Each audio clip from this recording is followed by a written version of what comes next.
नमस्कार, यहाँहरूलाई मेरो यस युट्युब च्यानलमा स्वागत छ। म आज एउटा संस्मरण वाचन गर्न गइरहेको छु, जुन मैले फेसबुकमा भेटेको थिएँ। यहाँहरूलाई मन पर्यो भने लाइक, सब्स्क्राइब, कमेन्ट गर्न सक्नुहुनेछ।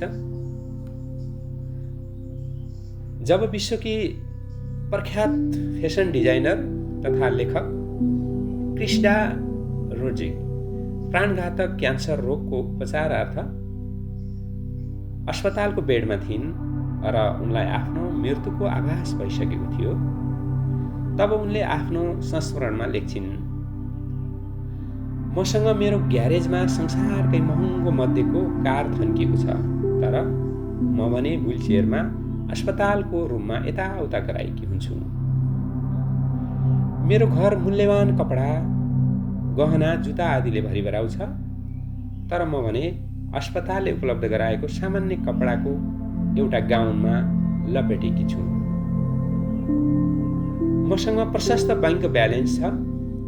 रोगले थलिएको यो अवस्थामा त्यो पैसाको कुनै काम आएको छैन। मेरो घर कुनै सुविधा सम्पन्न 5 तारे होटल भन्दा कम छैन, तर म अस्पतालको 2वटा साना रुमको क्षेत्रभित्र सीमित भएर करिब जीवनको अन्तिम श्वास फेरिरहेकी छु।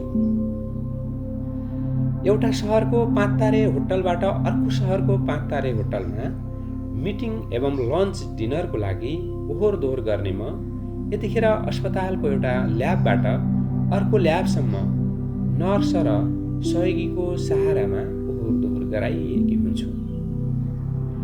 जीवनमा मैले सयौं शुभचिन्तक, प्रशंसक वा मानिसहरूलाई सिग्नेचर दिएँ, तर आज डाक्टरको प्रेस्क्रिप्सन र अस्पतालको रेकर्ड नै मेरो लागि सिग्नेचर भएको छ। मेरो कपाल मिलाउनका लागि मात्र मसँग 7 जना बार्बर कार्यरत थिए, तर आज मेरो टाउकोमा कपालको एउटा पनि रौँ बाँकी छैन। म प्राइभेट जेटमा विश्व भ्रमण गर्न सक्ने हैसियत भएको मानिस, तर आज उपचारार्थ अस्पतालको गेटसम्म पुग्नका लागि पनि मलाई अरू कसैको सहायता चाहिन्छ।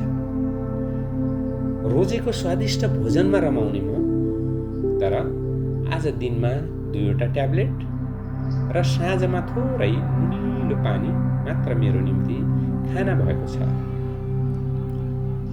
आज मेरो लागि बैंक ब्यालेन्स, शानदार घर, महँगो कार, गहना, लत्ता कपडा, व्यापार, आम्दानी, नामको प्रख्याति, नातेदार, साथीभाइ आदि कोही पनि काम लाग्दैन, तर मलाई अझै पनि मेरो परिवारका सदस्यहरूको प्रेम, प्रार्थना प्यारो लाग्छ र सबैभन्दा प्यारो मेरा लागि मृत्यु भएको छ, र त्यो पनि छिटो मृत्यु अझै धेरै प्यारो हुनेछ।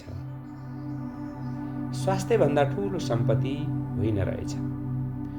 मुस्कुराउन नछोडौँ, सक्रिय जीवनमै भएको सकेको दान गरौँ। जीवनमा कहिले कसैको चित्त दुखाउनु भुल कदापि नगरौँ। म सबैसँग माफी माग्न चाहन्छु।